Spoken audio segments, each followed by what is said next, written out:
तो hello everyone, welcome to IFS. आज मैं आपको एक ऐसे स्टूडेंट से मिलाने वाला हूं जिनका अभी अभी जीआरएफ में रैंक 75 उन्होंने अचीव किया है। तो चलिए, आपका सबसे पहले तो आपका नाम बताइए। आपका नाम क्या है, कहाँ से हो, आपकी रैंक क्या है, कौन सी कॉलेज से आपने ग्रेजुएशन की, कब आपकी पोस्ट ग्रेजुएशन हुई, उसके बारे में थोड़ा बहुत हमें बताइए। मेरा नाम मनोज ढोले है। मैं महाराष्ट्र अहमदनगर से बिलोंग करता हूँ। हाँ। मेरी सीएस जून वाले केमिकल साइंस से जेआरएफ के लिए 75 रैंक आई। और मेरा कॉलेज अहमदनगर ग्रेजुएशन कॉलेज। और वो मैंने 2020 में मेरे मास्टर कंप्लीट करके इंडस्ट्री ज्वाइन की थी। उसके बाद तो 4 साल बाद मैंने सोच लिया कि मेरे को पीएचडी करनी है। तो मैंने कंपनी से रिजाइन देके आईएफएस ज्वाइन किया 2023 जून में। ये मंथ मैंने एक वो ऑनलाइन का कोर्स ज्वाइन किया। उसके बाद उस टाइम तो मेरे स्कोर अच्छा नहीं आया, पर बाद में वही रिवाइज करके करके पहले पहले अटेम्प्ट में मैंने तो फिजिकल कुछ भी किया नहीं था। इसकी वजह से मेरा हुआ नहीं। बाद में मुझे ऐसा लगा कि फिजिकल भी करना इम्पोर्टेंट। तो मैंने फिजिकल फिजिकल करके इस बार मेरे 91.5 ओबीसी कैटेगरी में 75 रैंक है। अच्छा, मतलब आपका एमएससी 2020 में ही कंप्लीट हो चुका था। हाँ, 2020 में कंप्लीट। आपका स्पेशलाइजेशन क्या था? Organic chemistry. तो आपका स्पेशलाइजेशन भी ऑर्गेनिक था, आपने इंडस्ट्री ज्वाइन की। फिर आपने इंडस्ट्री क्यों छोड़ी, सबसे पहले तो ये बताइए। जब इंडस्ट्री में मुझे जब जब 4-5 साल होने के बाद कि जब हमें कुछ पोस्ट चाहिए तो हमें पीएचडी जरूरी। तो मैंने ऐसा डिसाइड किया कि अभी 4 साल के बाद अब इधर पीएचडी करने के लिए जेआरएफ तो चाहिए, तभी हमें तो इसलिए मैंने सोच लिया कि थोड़ा लगे, फिर मेरे को अभी पीएचडी करना है, इसलिए मैंने वो क्विट कर दिया। आपका वॉइस थोड़ा कट कट के आ रहा है, ठीक है ना? उसको माइक के पास में हम्म, रखिए। और हाँ। आपके मतलब हम्म, आपका टोटल नंबर ऑफ स्कोर कितना आया था आपका? हाँ। टोटल स्कोर क्या था आपका? मेरा total score 91.5 ninety one point OBC. Five था आपका टोटल स्कोर। ठीक है। हाँ। आप थोड़ा बहुत ये बता सकते हो कि आपकी प्रिपरेशन स्ट्रेटेजी क्या थी, कि आपने किस प्रकार मेरी से स्टेटस प्रिपरेशन किया? मेरे स्टेटस मतलब मैं जब जब 2023 ज्वाइन किया था तब मैं ऑर्गेनिक मेरा अच्छा खासा ऑर्गेनिक इन्वायरमेंट। इस बार में तो ओनली जिस 6 मंथ मैंने फिजिकल फोकस किया। और जो जब मैंने ऑनलाइन क्लास ज्वाइन किया था तब मेरा अच्छा खासा ऑर्गेनिक इन्वायरमेंट को हुआ था। तो जब आप कर रहा था तब फिजिकल में फोकस ज्यादा और side by side organic inorganic चलता रहा। अच्छा, मतलब आपको ज़्यादा इजी फिजिकल सब्जेक्ट लगता था। जब मैंने पहली बार किया तो मुझे फिजिकल बहुत टफ लगता था। पर जब मैं फिजिकल पढ़ने लगा तो मुझे ऐसा लगा फर्स्ट टाइम में फिजिकल करना चाहिए, क्योंकि ऐसा डर होता है ना मन में। जब हम करते हैं तो करते फिर होता है कि यार नहीं, ये उस टाइम क्यों नहीं किया था। और आपका जब कौन मैंने सा आप अटेम्प्ट था अभी? हाँ। आपका कौन सा अटेम्प्ट था अभी, आप जब आपने भी क्वालिफाई किया? हाँ। तो किस अटेम्प्ट में आपने क्वालिफाई किया? हाँ, आवाज नहीं आ आपका रही सर। कौन सा अटेम्प्ट था? मेरा तीसरा। सिक्स अटेम्प्ट था आपका? हाँ। क्या बात है, आपने इतने दिनों तक तैयारी की, आपको डीमोटिवेशन बिल्कुल भी नहीं आया? अब बीच बीच में आता आता था कि कुछ क्या क्या छोड़ दे उसने। इसके बाद किया किया और बाद में सीएसआरएम टेक प्रोजेक्ट तो एसोसिएट मैंने अब एक साल ज्वाइन। अच्छा, मतलब आपने एम टेक भी सी सर में एम टेक वगैरह का कोर्स भी आपने किया है? हाँ, चंडीगढ़ में। अच्छा। चलो, आप जैसे तैयारी वगैरह करते तो आप किस प्रकार से तैयारी करते थे, मतलब कितने टाइम पढ़ते थे आप? मैं दिन दिन में 10-12 घंटे तो करता था।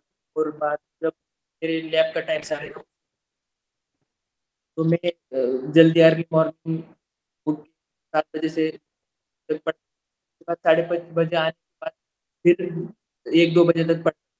मैं तो आपने नाइट में भी पढ़ाई की है? हाँ नाइट में दिन मतलब कभी कभी जब ये दोनों कर रहा तो टेंशन आती है, प्रोजेक्ट में भी टेंशन, तो मतलब स्ट्रगल तो बहुत हुआ क्योंकि दोनों handle करना तो मुश्किल तो। थोड़ा ज़्यादा डिफिकल्ट हो जाता है, और प्रोजेक्ट हाँ भी करना और आपको तैयारी भी करनी है। हाँ। ये बात मतलब आपका तो स्ट्रगल ही बहुत तगड़ा था। हम्म। आपके स्ट्रगल ही बहुत तगड़ा है जो आपने दोनों हाँ मेंटेन बस। करके चले। ये लोग क्या करते हैं, मतलब हाँ छोड़ देते हैं बीच में ही। और आप हाँ ये हाँ। ट्यूशन वगैरह कैसे लगाते थे, यानी ट्यूशन प्रैक्टिस वगैरह किस प्रकार से करते थे आप, यानी?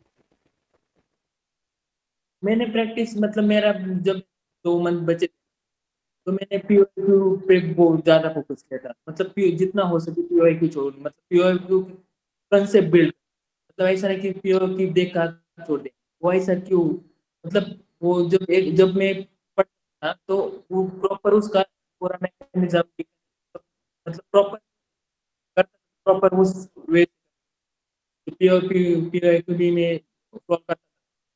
तब मतलब मैं प्रॉपर ऐसा मेंटालिटी थी कि थोड़ा ही करूंगा, चलो प्रॉपर वे हक हक नहीं करता था मैं, मतलब ऐसे फ्रेश माइंड से वो पूरा सॉल्व करके पढ़े।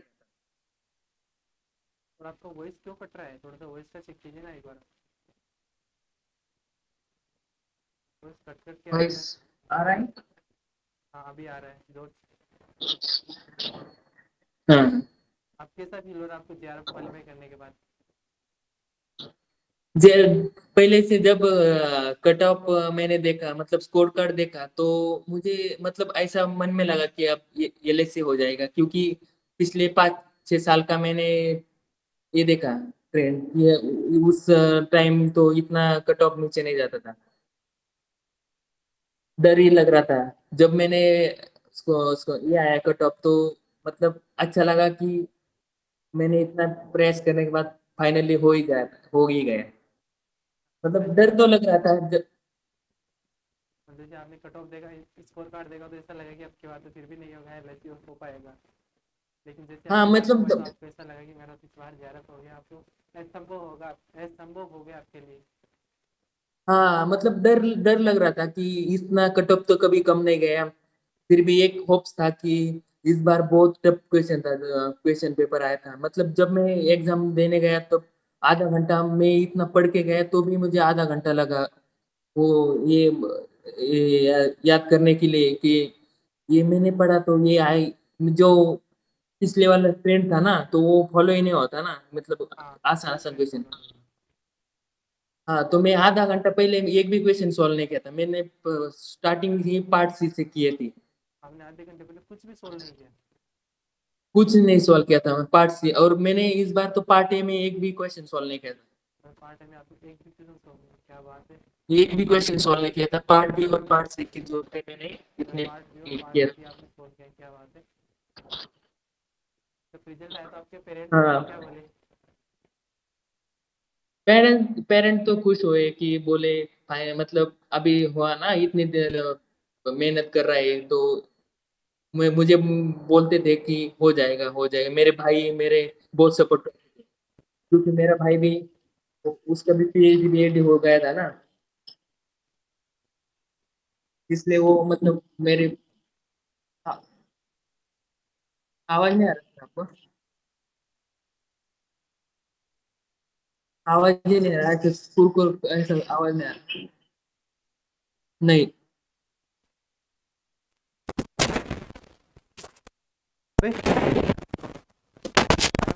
नहीं, आवाज नहीं आ रहा।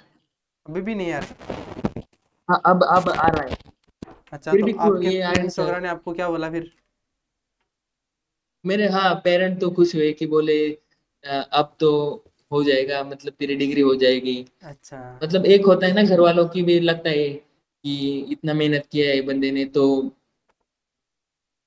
जब कुछ नहीं होता तो मुझे बार बार बोलते हैं कुछ नहीं हो जाएगा हो जाएगा, क्योंकि अब तेरे पास जॉब भी है ना, तो हाँ, इसलिए मतलब सपोर्टिंग तो बहुत किया है कि लास्ट तक बोलना, जब तक होता नहीं तब तक तू, मतलब मैंने अभी इस बार सोच ही लिया था कि नहीं हुआ तो अभी दिसंबर के लिए प्रिपेयर था, मतलब इतना मेरे मेंटली में प्रिपेयर था कि नहीं हुआ तो भी मैं दिसंबर के लिए प्रिपेयर था, मैं ऐसे में छोड़ने वाला तो नहीं था। तो मतलब आपके कॉलेज होगा जिस जहाँ से आपने पोस्ट ग्रेजुएशन ग्रेजुएशन की थी, आपके कॉलेज वाले को पता चला कि आपका जेआरएफ हो गया?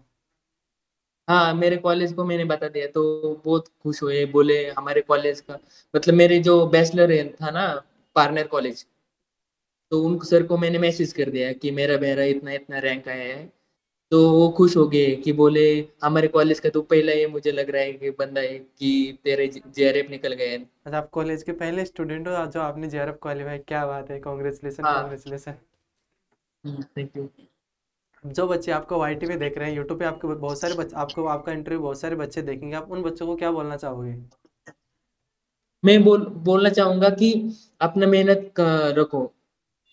जब हमारे, मतलब जो हमारे ये बोलते हैं ना, नसीब में होगा तो वही कभी भी मिल ही जाता है, कि हम हमारा धैर्य मत छोड़ना, जो हमें चाहिए वो हम हमें हासिल करके रखो, क्योंकि जो चीज चाहिए वो तो जब हम मेहनत करेंगे तो वो चीज मिल ही जाएगी। हाँ क्योंकि मुझे आपको। अभी मतलब 1% भी, मतलब सर मैं सच बताऊं, जब मेरा एग्जाम हुआ तो मैं जब है ना आंसर की आई तो मैं आंसर की सॉल्व देखी ही नहीं, क्योंकि मुझे लगा ये क्या होगा या नहीं। लास्ट जब आंसर की का लास्ट डे था, मुझे इतना भी याद है, संडे था, उस दिन में मैं ऐसे ही मतलब एक बार देख ही लेता हूँ कि मेरे आंसर की में क्या किया है मैंने, कितना अच्छा। मेरा ये था। तब मुझे जैसे जैसे मैं देख रहा था तो मेरे आंसर बराबर आते आते रहे, तो मेरे ओवरऑल 100 स्कोर आ रहा था, पर निगेटिव मार्किंग की वजह से मेरे 91.5 आया था। तो मुझे अच्छा लगा कि मैं क्या मैं कि इस बार आपका एलएस तो हो ही जाएगा, आपका ऐसा ही एलएस की हाँ उम्मीद ये आपको लिस्ट, ज़्यादा थी?